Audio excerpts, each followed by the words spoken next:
Which brake to use when? So a lot of folks riders don't really think much about their brakes. They just use them. They learn how to use them when they learn how to ride, and they understand brakes because they drive in a car or ride a bicycle. So the first thing to think of about is that, of course, brakes are intended to have you slow or stop. Absolutely right. But there's a lot more to using the brakes than just that. And that's what I want to talk about today, particularly using the brakes the way, not using them as a hammer or an on-off switch, but that they have a real fine way. It's a fine tool, and each one has its own use and ideal sort of application for when the rear brake, front brake, both brakes applies. So that's what I want to talk about. So let's begin. So the front brake, let's talk about that first. A lot of folks, as you know, you've heard this before, will say, oh, I avoid the front brake because I'll go over the handlebars. Well, I'll show you a diagram later about why that's not likely to happen. If you're on a street bike that's, has a longer wheelbase, it can happen on a sport bike, but because, and I'll show you why in a bit, that it has to do with the way the center of gravity and pitch goes. So we'll talk about that. The front brake, though, is your power brake. It is what you need to use to get the bike stopped. It also has a great function for loading the front tire, and we'll talk about that too. So now the front brake includes the components that are, if you look at any motorcycle these days, they've got two front disc brakes, big ones, and they're big for a reason, because that is where the majority of your brake power is going to be. And why is that? Because as you brake, the bike pitches forward. And when it pitches forward, it loads the front tire. And I've said this before, I've done the traction seminar and all that, that when we press the tires into the pavement, we increase our available traction. Because of friction, it really presses in, but also the mechanical grip of a warm tire made of rubber will interlock with the texture of the road. So knowing that, that's why we can get all the power, brake power, the majority of the brake power to the front. And that's why we use the front brake, as your primary braking and stopping brake. So now, even like they have, big brake rotors and they're vented. And if you look at like performance bikes, they've got the vents or the holes. Not only does it keep the rotor cooler, because it's what you're doing is you're dissipating heat and energy, and it is transferred to heat. But it also, those little holes will scrape the brake pads, and they'll kind of keep them from the brake dust from accumulating between the pads and the rotors. So they have two purposes. Now in the back, we notice that oftentimes they'll either have a drum brake, heaven forbid, or a smaller rear disc brake. Now you may notice on a cruiser or a long wheelbase bike that the rear brake rotor might be pretty much the same size as the front. And again, that's because of what I mentioned before about the wheelbase really affecting the amount of pitch that you have, and then whether your rear brake has more benefit than it does. And again, I'll show you that in a second. So just defining the rear brake and the front brake. What's the rear brake for? A lot of people avoid the rear brake, and particularly, I'll say right out, on the racetrack, we don't typically use the rear brake because we're braking hard enough that that rear tire isn't really making good contact, right? Like we just talked about, if the front tire is going to push itself in, and it's going to create more traction. Well, conversely, as it pitches forward, the rear tire has less weight on it or less load, and that's why when we're braking on the racetrack, we're pretty much braking hard enough that the rear tire doesn't have a lot of contact. So it's just better for us not to use the rear brake. That said, if you come to a non-sport bike track day and you use your bike, you should use both brakes. We had a bit of confusion about that at one point during our last non-sport bike day. All right, I'm going to share my screen right now and show you some of the diagram that I wanted to. Oops, here we go. Okay, So if I can get this out here, this diagram here is showing just the pitch of a motorcycle. So as we're going forward and we hit the brakes, you can see that the load goes to the front. This is nothing new, you know this. So load transfers to the front. The other part of this conversation that like we had before is just a bit ago is the difference between a sport bike on the right and a cruiser on the left. And you can see just a bunch of lines going through the center of gravity is that little circle. This is one of Dave Huff's diagrams that I redrew, that is the looping tendency. And looping is also the pitch that goes forward and then can cause the bike to, the rear tire to come up off the ground. When you have the longer wheelbase, the likelihood of that is less.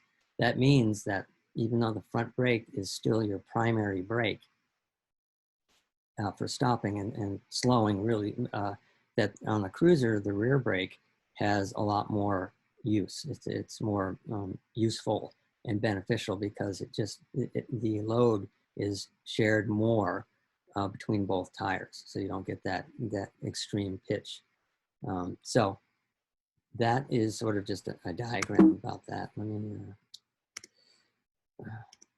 yeah. And so this is another thing about the rear brake, that by using the rear brake, we are stabilizing the motorcycle. You can do this with engine braking too, but engine braking is, you know, less controlled. So the top diagram shows what happens when you are not using the rear brake.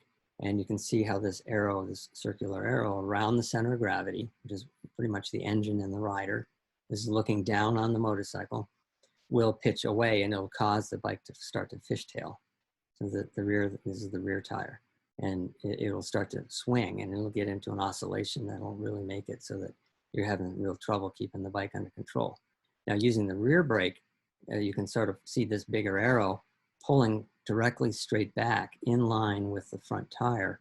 And right now it's at a point where it's like the diagram at the top, that it's starting to fishtail away.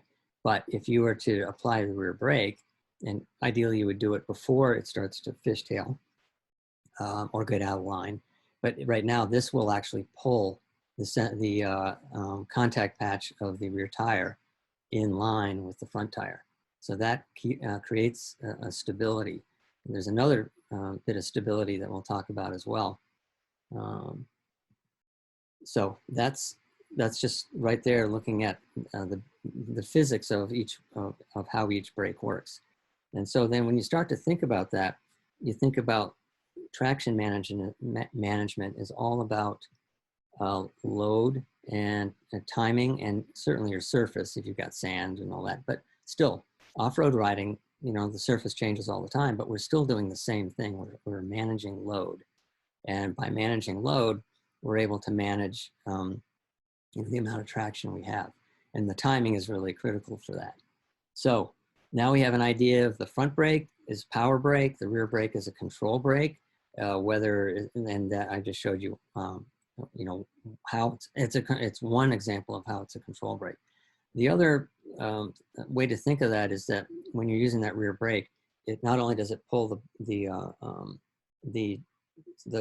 contact patches in line, which gives some stability, it also will really refine your speed, and that's really a useful thing when riding slowly. So I use the rear brake when I'm making tight U-turns all the time because it creates a stability. Now you don't necessarily want that rear tire to be directly behind the front tire when you're making a tight U-turn, but it creates a tension in the chassis and in the drivetrain so that it makes it so that the bike is a lot more easy to control. So that rear brake really is going to be your friend if you use it correctly, because like we said, if you get on the brakes hard, that rear brake is very likely to lock, and a locked tire, skidding tire, will go out, it has the traction diminishes really quickly. So when you lock that rear tire, that's when you're really going to start to fishtail. So you say, okay, use the rear brake for stability, But yes, after a bit, if you skid, if you brake too hard with that rear brake, it'll skid, and now you're going to lose stability. All right, so that's the real key about when you use your brakes properly. Skidding is bad, right? Rolling tires and rolling friction is better. You get much better, and it stays in control. The tires stay in line. So what about, let's just again stay on the front brake, rear brake. When it comes to really sketchy traction scenarios, like say a downhill gravel or sandy or dirt road, you still want to use both brakes, and especially if it's steep, because that front brake is still your power brake. It's still the brake that's going to get the bike slowed.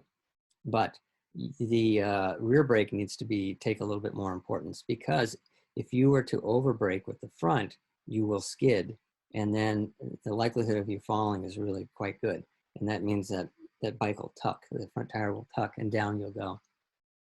So favor the rear brake. But at some point, because if you're going downhill, think about it, where's the load going? It's going on the front tire. Okay, so you've got good load compared to the rear going down that hill. But you don't want to overload that front tire, and on gravel or sand, you can do that. So you have to really use one finger on my front brake lever when I'm going downhill on my dirt bike, and it's fairly steep. But I need it, and I can use quite a bit of it because it's loaded. Now, the rear tire, because it's not loaded, means that that rear tire can skid easily. So I have to be gentle with it, but I have to get enough brake force to slow myself down going down that hill. But it's very likely that you're going to skid the rear tire. I'm talking about going off-road, going downhill.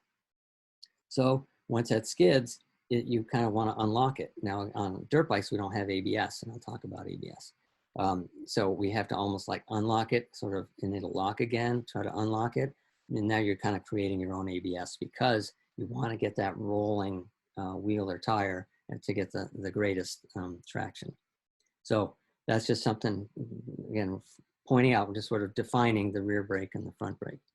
The other thing about the rear brake and front brake is the front brake, we use our hand and with a brake lever, 4 fingers, 2 fingers, 3 fingers, or whatever. We don't typically have the strength. We don't have the strength in our arms and our fingers to brake, as hard as we can with the rear brake, because we got this big, muscle, this big leg that can stomp easily. And when we're car drivers, we use the brakes, quite firmly. If you use the rear brake on a motorcycle the same way you use it in the car, you're going to end up over braking on the rear quite often. When people start practicing emergency braking, which is what we're going to start talking about application, every time, I don't care who it is, it's rare that I have a student, and when I bring them to the parking lot, that they brake to the potential of their motorcycle. Not even close, really. And there's an article on the website that my friend Lou Peck wrote that's ABS is better than you, and you should read that. Just go to the ridinginthezone.com and go to the search field and write in, just put in ABS. And most riders, including pretty experienced riders, will only use about 0.6 G. The bike will typically do right up at 1 G. And very experienced riders will get it up to about 0.8 G. And, that's a lot of Gs. And that's partly why riders don't brake very hard, because the Gs, it's uncomfortable. It can be as uncomfortable as lean angle. People get really anxious about leaning their motorcycles. They also get pretty anxious about braking hard, because the Gs are so kind of unsettling. So when you're braking hard, like in a panic situation, let's not call it panic, let's call it emergency, you have to train yourself to use that front brake to its full potential. And that means squeezing it harder. You want to squeeze it and squeeze it harder in that sort of progressive way, so that you give the tire time to load and to squish into the pavement. And then you give it all you got. All right. That's where people fail, is they go about halfway, 3/4 at the most, and they don't give it all they've got. Be sure you adjust your lever so you can give it all you've got. If you're practicing the ideal world, you would use 4 fingers for emergencies, but 2 fingers for everything else. And the thing is, it's our habit. So, that's something that's kind of quite arguable, that that whether you can train yourself to do one thing at one time and one thing at another. But that would be ideal. Now with the rear brake, knowing that we're going to brake hard, we're going to get a lot of pitch onto the front tire, but we want to use both brakes as much as we can, because we're giving up some slowing force or braking force. But what happens when you start to pitch? Well, you're going to lock the rear wheel.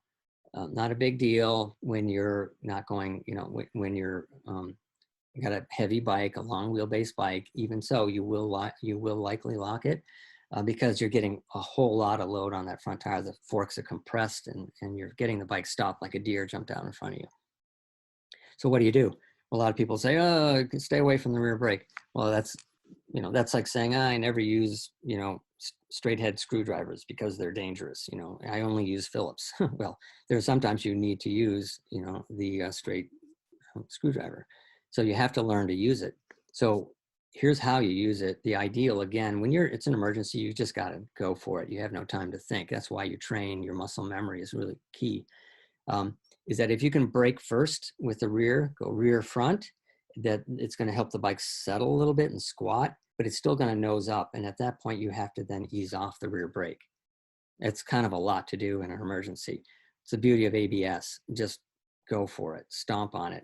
Ideally, you would brake skillfully where you don't need the ABS. You get it to the point of impending ABS or impending skid. That's kind of the ideal. That takes a lot of practice, but in an absolute gotta stop the thing now, ABS is your friend. Just go for it. And the rear brake will, that ABS will kick in pretty early. I mean, even it happens when I practice just out on the road, and that last little bit, I'm squeezing as hard as I can. That ABS will kick in, pop, pop, pop, and I practice it so that it's only going to kick in the last like 5 or 6 feet, and that's going to give me the best stopping distance. I'm going to get a good firm press on that rear brake. But so that's your emergency braking. Front brake is your friend. If you rely on that rear brake, you will skid and you'll go out of control and you'll crash, like a lot of people do. Don't be afraid of not only don't be afraid of the front brake, make it your best friend, because it really needs to be that important. It's that important. So which brake when? Well, we talked about already. We've sort of separated out the two for what their best uses are. For normal street braking, use both brakes. Why not, right? Get into the habit of I'm talking normal, slowing for a corner, slowing for a stoplight, slowing for whatever. Get into the habit of always using both brakes. And I definitely get a lot of students that most everybody now is using the front brake primarily, but they'll say, I never use the rear brake. And one excuse is that I have linked brakes. All right, well, I get it. The rear brake is going to be applied even when you just use the front brake, but it is sort of metered so that when you do use the rear brake, you're going to get more rear brake than if you just use the front brake, and vice versa. So by using the rear brake, you are going to get the full effect, the full power of the brakes, and that's the habit you want to get into. So for normal street riding, both brakes. It stabilizes the bike. We talked about why that is. Keeping the rear of the bike in line with the front. And I will say, going down hills, this is for normal street riding. For going down hills, if you have to, like a stop sign at the bottom of the hill, if you apply the rear brake first and then the front brake, it will help settle and squat the motorcycle, and it won't pitch so much on the nose. Okay, so it's not like rear front, it's rear front. So you're just getting that suspension to kind of squish down. So that's a real beneficial technique that a lot of people don't, instructors don't teach this. And it's it's using your brakes as a fine instrument. Let's see now. Controlling that rear brake, it's really important to do that. Like I say, with ABS, it's going to kind of take care of itself in that it won't let it skid completely. Note that if you're doing an emergency stop, the last 3 feet or so of a lot of ABS systems will allow the bike to skid. Okay, the most sophisticated ones kind of they're fine, and they'll carry it pretty much all the way to the stop. But it can at some point the wheels aren't turning fast enough that the ABS doesn't really feel like it needs to intervene. So that last little bit, I've seen people skid the last even 3 feet of a really hard braking drill, and so that's something to keep in mind. It's not a big deal. but just know that 3 feet, like on sand, could actually give you enough, that front tire enough time to tuck. So make sure you're straight up and down as you can, keeping your eyes up. All right, I'm just looking at my notes here. Now, knowing that the rear tire, the reason the rear brake is less effective under emergency braking because it unloads, that a longer wheelbase motorcycle, it is more beneficial because you don't have as much pitch. We showed the diagram. Think about when you have a passenger on the back. Think about it. You've got to, this is your job, is to think about traction and load. Load is traction. So you've got a passenger on the back or luggage. Now your rear brake has a lot more effect because the passenger is loading that rear tire. And even when you brake hard, that passenger is going to naturally pitch forward into your back, and you're going to have to brace against that. But still, even so that they're on that rear tire is going to get on the rear of the bike is going to load that rear tire. An example is I give passenger rides, 2-up rides on the racetrack, and I don't use my rear brake when I'm alone. But when I have a passenger on the back, I absolutely use the rear brake, and it's very effective. I need all the brake, power I can get, but that reason I can do it is because now I have the load, and it really helps because I got a lot more weight as well. So just, again, the whole point is to like talk this through so that you can then think about it. And when you're in a situation that, you're kind of not quite sure, just knowing is one thing, putting it into your muscle memory is another, but it's knowing is the beginning. Okay. Now, another thing about stopping at intersections or, just a normal stop, and you'll find it particularly like when you stop at the bottom of the hill, that a lot of riders, and I'm talking people that have been riding a long time, will come to stop and they'll lurch. Like they don't make a nice smooth stop. And ask yourself, why would that be? Hopefully you can answer that question. Oftentimes a lot of riders can't. But that's something that you have to remember is that, well, why is the thing lurching? Well, it's because you're using your power brake all the way to the very end of the stop with the same amount of power. Remember, the brake pressure it's not on and off. It has a lot of fine adjustments in between. It's like a rheostat on a wall, a dimmer switch. It's fine, very fine. Like you can, when you're trail braking, which I'll talk about, that last little bit of brakes is like 4% of brake pressure.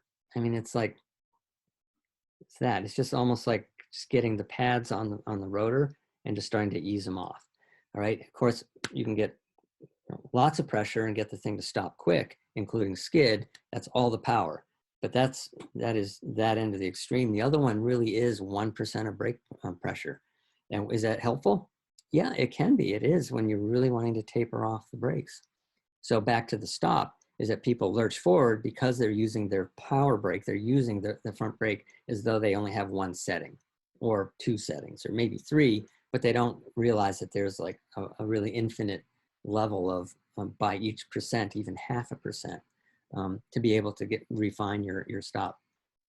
So what's the technique? You can come to a stop with your front brake still on, but you need to be tapering it off as you come to a stop, as you go slower. You have to match the brake pressure with the speed, because you use too much brake pressure and it's slow, the thing's going to lurch. And what I do though, oftentimes, is I will rely on my rear brake. Remember, we're using both brakes, and particularly going downhill, I go rear, front. That front, and rear. And then as I come to a stop, I taper off the front, but I stay on the rear. And that's going to make it the smoothest stop I can. And it controls my stop. If I want to get that front wheel exactly on the stop line, I can refine it with that rear brake. Front brake, it's a little harder to do. It's like when you do tight U-turns and you touch the front brake, down you go, right? So it's too powerful. So you use the rear brake. So that's how you do it. And what's the big deal about that? Lurching's not a big deal, right? Well, it is. It kind of makes you look like a rookie for one thing. But if you have a passenger on the back, you're bonking helmets, and it sucks. So so make sure that you're always thinking about the loading of your tire and the shifting of the center of gravity. Let's see. We talked a bit about poor traction surfaces, and that's something where, again, you have to sort of judge. You have to look ahead and predict what kind of traction you have, and always slow before you get to a questionable, traction scenario. Because going over it straight, not leaned, that's how you're going to do that. And then you're less likely to slide out. And by all means, don't touch your front brake over something that's really slippery. You will go down like that. So your rear brake's probably okay, but again, get your speed down well before you get to that questionable situation. What happens if you do skid? Let's say you don't have ABS and you get into a rear tire skid or a front tire skid. Front tire skid, let's get that over with right away. Get off the front brake, right? You got to get off it. Just instinctively grab it. If you grab it and you lock, you got to get right off again, and then reapply it and do it, more gradually, more progressively. A drill I have my off-road students do, ADV bikes, riders, and even dirt bikes, is I have my students lock the front wheel, but it's a lock release to get a feel for just how much traction you have in that particular dirt, area. So get rid of it. First, if you lock that front wheel, you got to just drop it. And then, like I say, you were braking for a reason, get back on the brakes. The rear tire, if you skid that, again, we're talking when you don't have ABS, the MSF will say keep it locked, and you'll fishtail yourself, hopefully keep it straight. If you keep your eyes up, you can do that. And I don't think that's a bad idea at all. And I think it's probably, it is the safest thing, because if you do get sideways and then you let go of the brake and the tire will grip, it wants to go immediately behind that front tire, and that's a high side. All right. So if you are on a less than and that's on pavement. If you're on something that's like dirt or something, if you skid, you can skid and release, like I was talking about before. Don't let the bike get out of line, and skid and release. If you're going like down a hill on a dirt bike and that rear tire is light and you end up skidding. So let's see. That's what you would do if you screwed up. Don't screw up. Practice. This is a big part of this, is practicing braking, because when things happen, there is no thinking about it. All right, so let's talk about a couple more things. One is slow speed maneuvers. I'm going to share my screen here for a second. Let's find it. Where are you?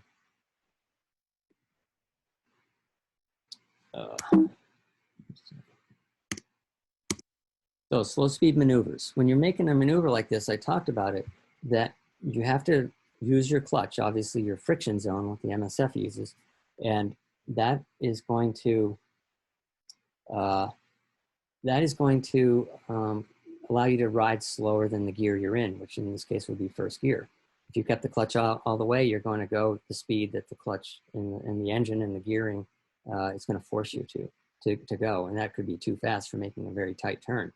So you have to squeeze the clutch. We know that. We did a seminar on this whole thing before, but we're talking about the brakes. So the rear brake is going to, again, it's going to control the speed to a higher level of precision. And I like to just kind of dab it just a little bit. That sort of works for me. The bike kind of goes a little bit forward, back, and it just makes it so that I can make the tightest turns possible. And of course, all the other good things, turn your head and all that. So trail braking, let's talk about this. What's trail braking? I'm not going to go into that deeply here because I did a seminar on that recently, and I got stuff all over the website about that, including videos. But here's an example also of using that rear brake, carry the rear brake a little bit longer. And this is really, really helpful when you're doing like downhill hairpins, really tight ones, like in the Alps, that if you release the front brake, that's your power brake, and you're going to taper off as much as you can, but to really hang on to that rear brake a little bit longer is going to allow you to refine the transition from slowing and then eventually to going, which is the green here. So both brakes coming in. You can see the red is hard braking. You get almost all your braking done straight up and down. And then this whole area here is where you carry the brakes in to refine your entry speed and help the bike turn. All the things, again, that trail braking helps. And it also allows you to then, if there's something in the road here, you're still on the brakes, you just squeeze the brakes a little bit more. And so now if I release the front brake here, I don't have to slow anymore. I've slowed pretty much where I want to be back here. where this rider here is in the middle. So if I kept on the front brake, and particularly if I'm not real good at modulating it, I will slow down too much in this area here. So instead, I'm going to taper off the front brake by about here, but I'm going to keep on that rear brake right in this area. And that's going to really help the bike just refine that speed. And I will throttle against the rear brake just a little bit. I'm talking about 3%, 4% of rear brake against 4% or 5% of throttle. It just makes it the smoothest transition you can imagine. So that rear brake, if you think of it as a sort of bookend, rear brake, front brake, off the front brake, off the rear brake. So on the rear brake, on the front brake, off the front brake, off the rear brake. That's just a way to think about just how refined you can be with your brakes. I'm managing some stuff here. So with trail braking, again, the other part about, like, say, imagine that downhill hairpin. All right, so using the brakes to slow. All right, that's what you're really needing to do. It's steep downhill, and the thing's going to hook back on itself. At some point, you don't need to slow anymore, but you can use that rear brake, and it's going to help refine the speed. But it's also going to help hook the bike around. So that little bit of load on that rear contact patch sort of helps the bike pivot around that rear contact patch. And it's kind of like, physics wise, I'm not sure that how accurate that would be, but it sure does. I do know when I'm in a lean and I use that rear brake, the bike wants to just fall in, more so than the front brake. The front brake is great for loading the front tire, but at that point, especially downhill, the front tire is still loaded because of the downhill. And then I just can make that turn. Now, the front tire is absolutely pivoting on that front contact patch, but with that rear, it just helps it hook around. So that's a really beneficial technique to use. So that's, again, which brake to use when. Slow, tight corners we talked about. I'm kind of moving through things here. Linked brakes we talked about. Again, with the link brakes, don't be lazy about not using one brake or the other. They're designed to basically kind of dumb down braking. That's how it was originally designed, because people weren't using, they learned that people weren't using both brakes. So it's like they basically force you to use both brakes. So you touch one brake and the other brake gets applied. But when you have linked brakes, again, various motorcycle manufacturers have different systems. I do believe BMW, you guys can correct me if I'm wrong, but that they've made it now so that when you go below a certain speed, that the linked brakes are disengaged. And that helps you to then use that rear brake, as a slow speed maneuvering tool much more effectively. When you are using, doing a tight U-turn and you have linked brakes, still favor that rear brake, and it will give you a little bit more sort of control, okay? Right there, Sue Muller says around 6 miles per hour, okay? And that's just below that threshold where I can make a tight U-turn. I can make a tight U-turn on my Tiger at about 3 or 4 miles an hour. Thank you, Sue, appreciate that. So let's see, anything else I'm missing? Now, on the racetrack, like I said, most of you aren't racetrack people, but I'm thinking always about the load that I'm about to give up and the load I'm about to gain. So there are times even when I'm trail braking, that same thing is I'm going into that corner and I know that as I increase the lean angle, I have to start to release that brake. And that's going to help manage my traction. Remember, it's almost like a scales. You have to give up one if you want to add the other, lean angle and braking. When it comes to the rear brake, front brake, I think I've covered almost everything here. You got to practice. And again, if you say, oh, I never use the rear brake, well, you're not doing it right. You really do need to make sure that you are proficient at all the tools available to you. And I've talked again about, for most people, don't use the rear brake particularly to the extent that it could, to its full potential. And that's where practice comes in. First off, knowledge, that's what this is for, but then go out and practice it. And when you come to a stop, you can do this on a flat area as well, but try to use that rear brake and then front brake for normal braking. And then taper off. Taper off that front brake and then taper off the rear brake. And then do it in corners. and just see how it feels. All right. So I guess that's it. This is about 40 minutes. I think that's a good thing. I'll mention again that that if you're so inclined, donations are accepted. And you can go to ridinginthezone.com. At the menu right there, it says donate. You can become a patron, or you can just shoot a couple bucks and make it wicked easy for you. Just click on whichever number you want, and it'll bring you to a product page. What else? I think that's about it. The winter is going to be something that I'm going to start to probably work on I've got 3 book ideas in mind now, thanks to students who say, hey, you should write a book about this. And so I'm going to be working on that. But the latest thing is that I won't be the Tony's Track Days chief instructor after this weekend.